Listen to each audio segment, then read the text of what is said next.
Hello everyone, I'm Chester44 and welcome to this Let's Play of Blades of Avernum.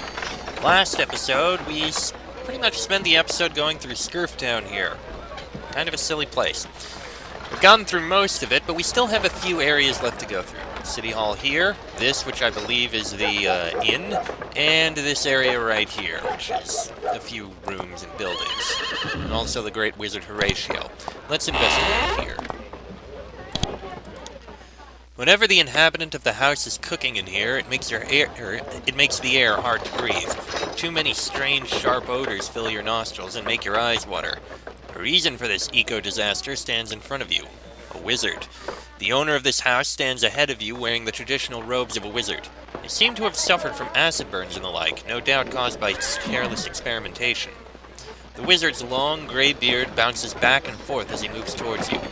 His face is quite well preserved. Despite his graying facial hair, his face is free of wrinkles. Greetings, adventurers. The wizard speaks in a cackling voice indicating that he is very old. Is it adventurers, my old I see? Welcome to my shop. I am Horatio, the mighty wizard. How may I assist you today? This lab equipment sure looks complex. The wizard looks around his workshop with an air of smugness around him. Yes, indeed. They look complex for the untrained, but I assure you I have mastered all of them. I could spend hours explaining their uses to you, but I am sure we both are very busy. Can you teach me any spells? No, definitely not. The wizard of my power does not wish to share his strength with would-be rivals. I am not like that fool Gabriel. He just sits around in an inn and offers training to all who seek it. Horatio frowns in disgust. When the Empire finds out about him, he'll be in one tight spot, you mark my words. Well, you're a lot of help. Okay, no way we're getting in there. That is firmly locked. This one is not. What have we got in here? Pants, ooh, leather armor, that's worth some coins we could use. Shirt, why can't we search that and that? Why, what a nice potted plant. Truly it adds to the coziness of the house. There also appears to be something sticking out of the pot. You remove some of the soil to discover a scroll. You dig further and discover 2 emeralds. Now clearly they aren't yours. Do you take them anyway? Of course. Okay, random, but I'll take it. I'm glad I'm looking at random things. Here, we have a locked chest. These pesky little containers mock the very idea of adventuring. Take everything that isn't bolted to the floor. They simply scream to your face, "You can't open me! I dare you to try and open me! You can't do it! That's right, you suck! Go suck a lemon and run home to your mama, bitch!" That's pretty rude. You're not gonna take that from an inanimate object, are you? Where are my lockpicks? We're cracking this bird open. This container is locked. Try to pick the lock. Ouch! The container was booby-trapped. Very, very cleverly and brutally booby-trapped. As soon as your skilled locksmith touched the lock, hidden blades shot out of the chest, rendering the said character handless. You try to stop the massive bleeding, but you fail and you can't grow new hands. Also, the blades appeared to be poisonous. It's very mean of the owner of the chest.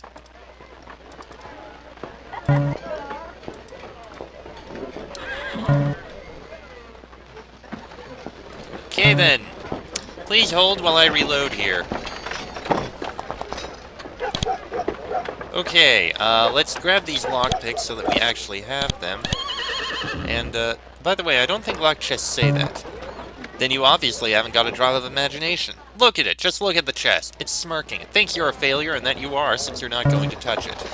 Yeah, we are aware now that touching it would be a very bad idea, so I'm not going to. This is quite a room.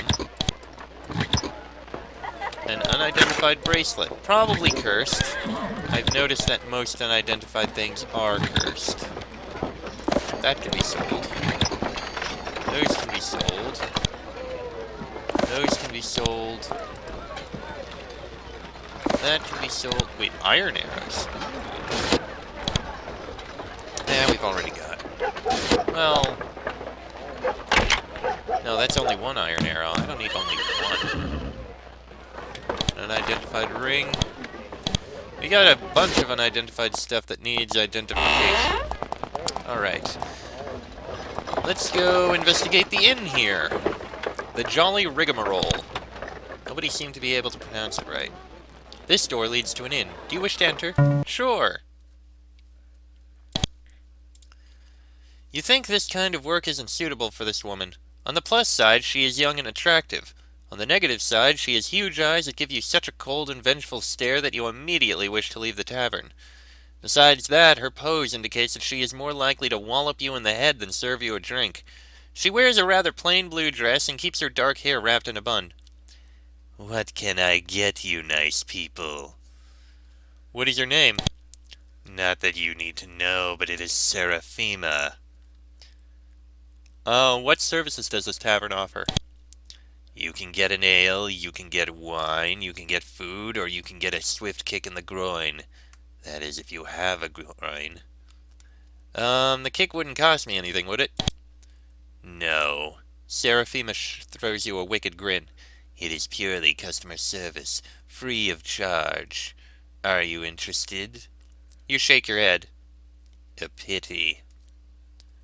How are you equipped in terms of rumors? Serafima blinks. I got some gossip on some townspeople, a rumor outsiders might not have heard, and one job offer from my boss. Tell me some gossip. I got gossip on the wizard Horatio, Lord and Lady Duffeldorf, and Susan. Each piece of gossip will cost you 10 gold. Tell me about the wizard. Serafina takes your gold. Okay, listen up.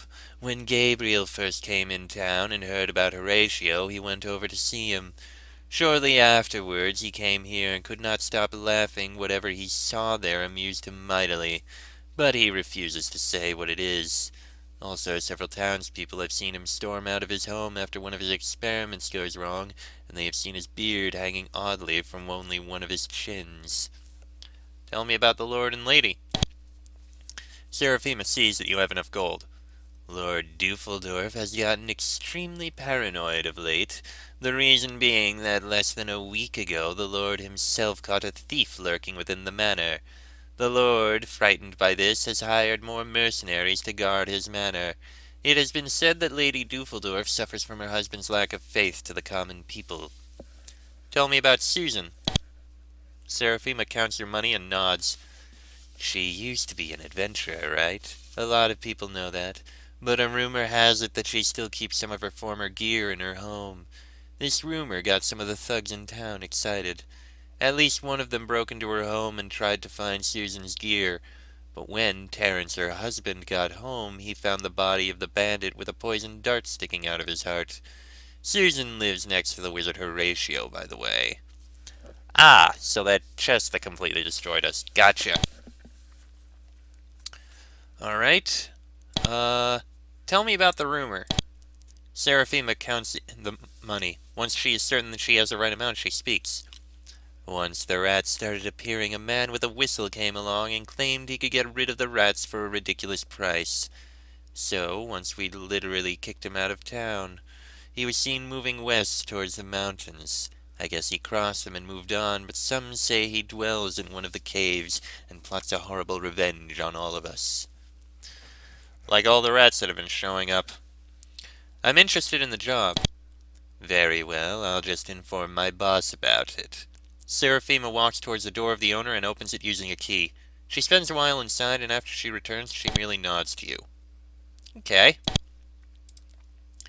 There's a whole lot of junk resting on this table. It is being sorted by a man in his 40s. He is unkempt, wearing tattered garments, and his beard hasn't been shaved in weeks. You almost expect him to mutter derangedly to himself. However, he isn't doing so. His eyes are keen and focused on the task at hand. He isn't making any kind of sound. It almost appears as if he's not breathing. You ponder whether you dare to bother the man. Excuse me, might I ask your name? Your tapping startles the man, sending the needles he was holding in his hands jumping from his hands. Ah! Why are you pestering me? Can't you see that I'm busy sorting my haul for today? He suddenly seems to recall that you asked him something. My name? Nadav. It's Nadav. Where have you gotten all this junk? The man looks horrified. Junk? This isn't junk. It's my treasure haul for today. Look! He pulls up a moth-eaten red tunic. These hoes make this tunic precious, and I only had 4 red tunics to begin with. These are my valuables, which I will soon add to my collection. And some people threw them out. Okay, but do you have anything useful in there? Of course I do. Just look at this. He flails a questionably used towel in your face. If I were to wash this, it could be used as its original purpose again. But right now it's a collectible, as is all this stuff you claim useless. Poof! A flicker of hope glints in Nadav's eye. You wouldn't happen to have something useless you'd be willing to part with, would you? I'll pay you money. Well, I might have something. Like this silver ring, this torque, this buckler, that robe, emerald, cloak clasp, earrings, cloak clasp, cloak clasp, cloak clasp. You know, some people come to a tavern to eat and drink, not sort stuff. I brought a drink and therefore may use this table for as long as I want. That seems to be all the strange man has to say. No, it still looks like junk to me. Then you are a fool not even worth noting. Nadav continues to sort his valuables. This short, lean patron is not sitting at any predetermined table. Instead, he walks around the tavern, popping up from table to table to have brief chats with the tavern's few customers. He looks like a very likable person. His hair is cut short and his face is clean-shaven of all facial hair. He wears dark clothes and smiles cordially when he talks to people. You ask him his name. It is Sneak. What do you do for a living, my good man? Random odd jobs, fellow traveler. I travel a lot from yonder lands. Sneak waves his hand around vaguely in a random direction. To untitled land. I have several regular employers who I seek out when I need the coin. Or then I am sought out when my services are needed. Do you think your employers might have a job for us? An almost unnoticeable flinch breaks Sneak's smile for a split second. Then he recovers. I doubt it. My employers only hire men they know they can trust. Sneak flashes his white teeth in your direction. Is there anything worth mentioning about untitled land you care to mention? Sneak shrugs. It's a backwater, and when backwater calls, strange people answer the call. I'd say most of the people here are mentally unhinged in some small way. This place is also governed pretty strangely. I doubt there is a place in all of Empire where the millions of regulations and laws are being fulfilled so doodly. Big Jimmy Bob told to seek you out. The man's demeanor changes immediately.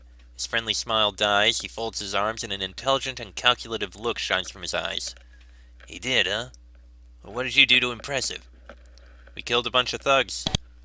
So you killed some thugs, and that got Jimmy to send you to me.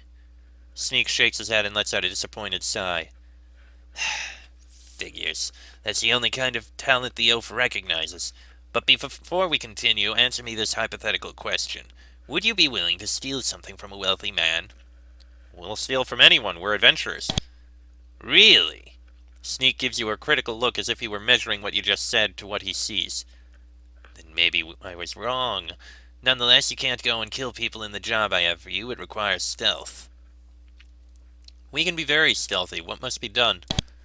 The target of the job is a manor northeast of here. It belongs to a wealthy young couple, the Duffeldorfs. My employer is interested in acquiring certain items from the manor's treasury. However, I am known to Lord Duffeldorf, and therefore his guards in particular will not allow me to enter the manor grounds. Therefore I need someone stealthy to sneak inside the manor and steal the items. Who is your employer? Sneak ponders your question. I don't know. He's been communicating with me through letters and messengers. I got the impressions, however, that he was someone who works at the manor. He knows too much to be a random outsider. Are you known to Lord Duffeldorf because you stole Old Man Olson's prize hog? Do not insult me. That job was too crude and amateurish to be done by me. No, I was doing reconnaissance in the manor and was spotted by the Lord himself. Fortunately, I managed to vacate the manor unharmed. But unfortunately, the bastard managed to give an all too accurate description of my persona to the guards. I can no longer enter the manor unnoticed. I must be getting old since he caught me like that. And that's a frightening thought if you're only 22. I've heard enough about the job, and I accept it. Good, I suppose. Now just don't screw up. In all likelihood, the guards will let you enter the manor grounds. Once there, look for the garden shed. There's a secret tile in the manor wall across from it. Push it and enter the manor. The treasury is located in the northwest part of the manor. The items include the entire treasury. Now make stealth and be gone. Okay. One more guy down here to talk to. A lone sorcerer sits by this table. As is customary with spellcasters, he has a pointy brown beard. His skin is awfully pale, indicating that he doesn't enjoy being out in the sun. A red hood from his robes covers his head. A staff with a cyan gem on its shaft rests on his shoulder. His burrow is frowned in concentration. Flames suddenly appear above the wizard's palm. They hover above it for a moment and then form into a sphere of sizzling orange fire. The sphere, in turn, morphs into the face of a woman, a beautiful woman at that. The sorcerer notices that he has your attention. In an instant, the flames die away and he leans back in his chair. He doesn't say a thing. Who are you, and what do you do for a living? The wizard stretches a bit before answering. My name is Gabriel, and I am a freelance spellcaster. That means I travel a lot, and if I need any money or food, I perform some sort of favor for the locals. Right now, I choose to stay here for the time being. Tedium is just what I need right now. Who is that woman in the flames? A memory. A mere memory now. Gabriel looks at you and draws a conclusion that his answer isn't going to satisfy you. So he continues. She was a student at the school of magic I attended. She was very intelligent, social, and incredibly beautiful. We both were majoring on pyromancy, but on our third term she got fascinated with demonology. Demonology was never an option for a major study, but it was possible to study it in a small group led by a very talented old wizard who knew all the risks and dangers about demons. But some idiots are always drawn to easy power. Some idiot of the group used their classroom to summon a demon into the school. That, for obvious reasons, went straight to hell. She was killed, and so were 24 other students and guards. What happened after that? Gabriel shrugs. Well, the demon was killed and life went on. I graduated, started wandering around, did a few odd jobs, saw some strange stuff, got my share of kicks and slashes. A moment of silence descends on the table before Gabriel continues. It's just that whenever I think of what could have been, I think of her, and, well, I still remember her face. Fire is such an easy tool. That's a sad story. I'm not here to amuse. If you want that, you could go talk to Horatio. Gabriel leans on his fist. He seems to be lost in thought. You decide not to bother him anymore, except can you tell me what these strange items of mine are? There is not a single item I do not recognize. 5 gold apiece. So we got curse longsword, clumsy ring, monkey bracelet. All stuff we can't use. Can you teach me any spells? He can! Let's see. Light improvement, bolted fire, ice lances, and haste. That works. Oh wait, there was something else there. And now you are schooled. Feeling better? So much easier than going to an Empire-run school of magic, don't you think? I take it you don't care about the restrictions the Empire has on teaching magic. Gabriel lets out a disgusted snort. Those stuck-up bureaucrats. What do they know about magic? Besides, who's going to tell them that I'm teaching magic wherever I go? My customers? Doubt it, and no one else knows about what I do. And another thing, what are they going to do to me if I get caught? If I do get caught? Kill me? They probably would kill me, wouldn't they? Uh-oh. I guess I should be careful not to go back to the towns I've already visited. Probably a wise idea. Now, if you don't mind, would you like to buy these cursed items? Well, you'll buy the monkey bracelets, which are completely useless to me. And these 2 items I can just drop here. You have an energy potion. Why do you have an energy potion? You don't need an energy potion. Oh, that was just a way out. Yes, back in the inn. Couple things there, and that, and hello. This man has the air of a businessman around him.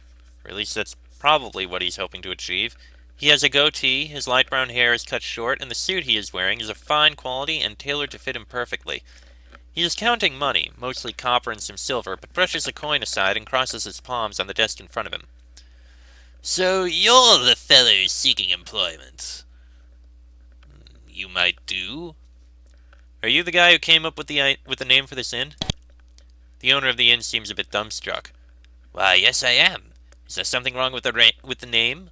I think the Jolly Rigmarole is a perfect name for an inn. The Jolly tells people that it's a fun place to spend money on drinks and food. The Rigmarole tells people about it tells them that, well, it's a damn fine word, and people love words they don't understand. Seems like a nice amount of money you have there. The man tries to shield the money with his hands. You keep your greedy eyes away from them. They're mine. I had other people work long and hard for me so that I could get this money, so back off. You turn your gaze away from the money. I am most interested about the job. Tell me about it. Well, you see, Manuel picks up a handful of copper coins and lets them drop on the table. I make a fairly good amount of money here at the Rigmarole. If the people here are interested in something, it's drinking, yet I could still profit more. There's an inn south of here, the Belching Patron. It is a large and, above all, a popular inn. When people seek a good time, they go there first and here only when the patron is full. I've tried various... The innkeeper struggles for words. Methods in order to decrease the patron's popularity. Manuel leans back in his chair. Yet the people always return there. It's the beer. I've tasted it myself and can safely say it is much better than the one I'm brewing. Manuel stops the story to give you another appraising glance. What I want from you is simple. Go to the patron and see if the owner is willing to sell. Why don't you go yourself? The owner and we are not in the best of terms. In fact, I might get skinned alive were I to set foot in that inn again. It's best that I hire men to take an offer to him. Well, this seems like a simple enough task. Manuel smiles. Oh, I've tried to purchase the inn before. The old man refuses to sell ever so eagerly. Last time I was there, he threw a knife at me. I hope that bastard has a stroke. I need someone persuasive to go and negotiate with him. He takes a quick look at your weaponry. Someone very persuasive. Manuel grins for a while and then seems to shake himself awake of a daydream. Regardless of the outcome of the negotiation, I have follow-up tasks for you. I want you to poke around the inn and see if you can find the recipe of that beer they brew. With that recipe alone, I might be able to double my profit. The owner of the inn isn't an old man. Really? I wonder what happened to old Christabel. This is good news, for the new owner could be more willing to sell. Consider it done. The innkeeper claps his hands together. Excellent! I expect results shortly, and you can expect a fair reward. Manuel pats a ouch of coins on his side. Off you go now. Don't let me detain you. Of course. Well, the only thing left here is, the town hall. Which, you know what, we'll go in the next episode, because this one's pretty much gone on long enough. I mean, I could go like 3, 4, 5 more minutes, but it might be a bit longer in here, and there's a few things we can do. So, next episode. Next episode, we'll go into Town Hall and finally get the quest for the rats. Till then, I'm Chester44, that is Fox, Sheik, Bonnie, and Draco. This has been a Blades of Avernum Let's Play, and I shall see you all next time.